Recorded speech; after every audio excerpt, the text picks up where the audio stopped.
And in today's video, we're going to cover the lovely giant fan and in all of its glory, do our best to show it as well as teach it and how we can use it for our card magic, flourishes, or whatever we want to do with some clever concepts in between. So let's jump into it.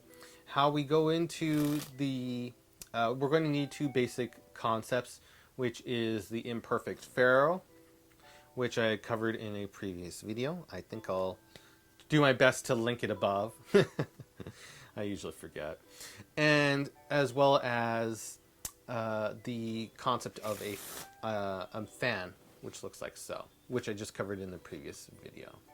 So you might want to watch that one for this one, okay? Because we're going to use very, very similar concepts. So I'm only going to overview just the basics of the imperfect pharaoh because we've covered it before. We'll do a quick overview. So we start out in mechanic script, thumb, first finger here, three fingers here, and with our forefinger, second, third, and fourth finger, we're going to take the deck from the front. So try to do it from here. There we go. So we try to grip it here, and we step it forward right here. Okay? So again, we just take the packet and just step it forward right here. Halfway, around halfway, okay? From here, we're going to take it with the recessive thumb, first finger right here, and then the other fingers right here, second, third, and fourth. And we lift up the deck, okay?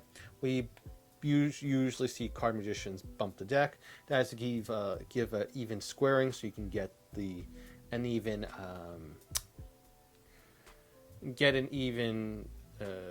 interweave of the cards. Not necessarily we need it because it's imperfect. I'm not aiming for a perfect pharaoh for anyone thinking about it, but we just want a general good one. So we try to aim towards, this is why we try to aim towards the middle of the deck, so we can get a really, really well interweaved giant fan for that case. So I've squared it. I have my positioning on the cards. Thumb, first finger, second, third, and fourth. In the dominant hand, it's thumb, three fingers, and now the pinky at the back, which will allow for the cards to be interweaved very, very easily.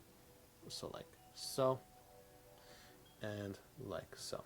And this is why I call the granny style shuffle, because normally people just granny style it in and look together. But if we actually put effort into it, and we have the cards at a slight V, okay? Just a slight, let me see if I can showcase this.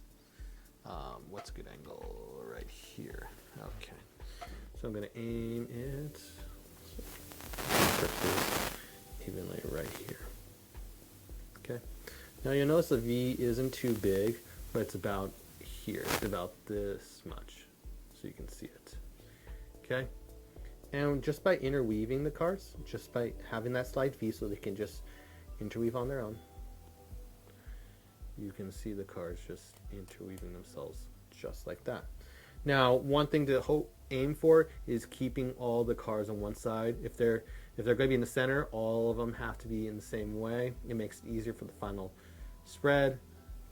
If one's out, the other one has to be out. So like in this case, this packet is choosing to be have its card on the top as well as the bottom. And again, it's just for making it easier for the actual spread of the fan. So we get this. So again, same positioning. So thumb, first, second, third, pinky right here. Okay. Again, we got the thumb, first finger, second, third, fourth as well. And then we just have it in a slight V, which you can see right there, right here. Okay. There we go. And then just at that slight V, just start slightly, excuse the pun, slightly interweaving the cards very slowly so you can get that interweave of all of them right there. Okay. Practice makes perfect. And I've seen a jock football player get on his first try perfectly. And he was able to do it like without even trying. So, you know, everyone has their own pace. I was one of the slowest, mind you, so don't worry. And again, it doesn't even have to be perfect necessarily, but we do want a decent interweave for it. Now, again, you'll see it's not perfect. There's like a card off right over here, but we just want to generally like this. Okay, it's good enough. And then we can push in the cards a little bit from the top. Thumb, first finger, second finger right here, and we can adjust it a little bit downward so we can make sure the cards don't fly out in any way prematurely. Okay, so we've got this case. Okay, so what we're going to do is from here, thumb, first, second, and third finger, thumb from below. I'm first going to do a couple times to make sure I give the most accurate instructions so you can get a little overview of what it looks like.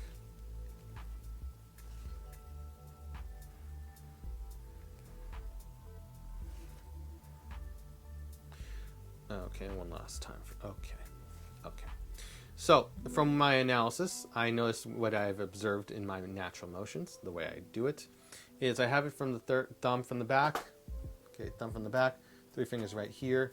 And when I actually get ready to do slight, thumb 3 fingers from above, pinky's just hanging out right here when you're getting ready to do the fan itself. And then what I notice is at the last second, my fingers readjust to go underneath to grip it. And you get these 3 fingers right here, thumb from the back, like so. Okay. And then what you're going to do is after you grip it right here, and when the release happens, or when you're actually doing the slight, you can look like you're covering, but in all reality, all that's doing most of the work is you holding the deck right here with the thumb and 3 fingers, pinky's just hanging out, whatever. And the thumb from above is putting pressure downwards to spread the cards.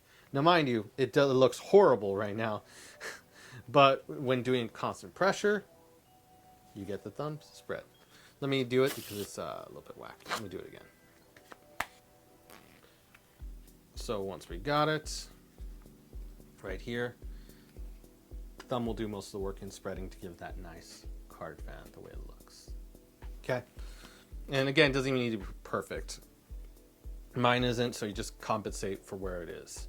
But you do want to pretty much get most of them interlaced. Like even in this case, these aren't interweaved. But it's fine. We just want a decent fan, so we get that guy. Okay. So again, thumb, I'm going to turn around so you can see it. Thumb from here is doing most of all of the work from the top, spreading those cards. Again, and eventually we'll have an OTS over the shoulder, so we will be able to see it better from the back.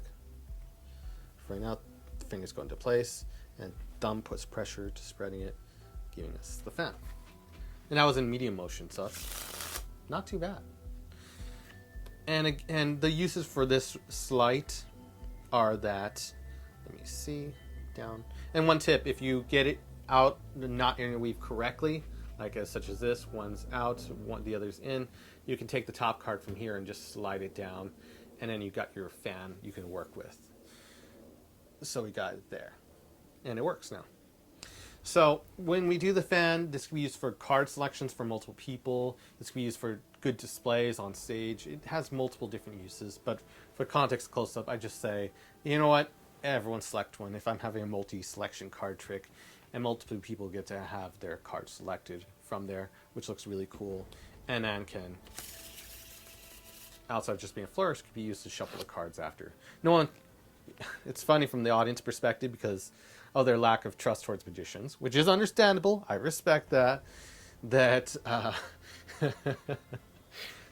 actually really funny. That you can actually shuffle the cards. I mean, it really does shuffle the cards, but no one believes it from the audience, and understandably so. It's just fun to do. Excuse my me doing the BA shuffle. I just love doing that. But you can actually do this, and that'll lead perfectly into my BA shuffle, which I teach on the Academy here on YouTube, or whichever platform you're watching it on, which is really, really nice. So it's a wonderful thing to do lead from one flourish into another, just to do it. You could do it as a giant fan gag. You say, okay, I've got a bunch of cards. I want to show them to everyone. Everyone see them. Okay, take a card. I'll tell you what it is. That great gag. It's more blown up to be able to see towards more people in the audience. So if you're looking for larger displays, this one's got you covered. So with all that said, I hope this video was useful to you. Like and subscribe. And while I'm hoping you have a wonderful day, I also hope to see you in the next video.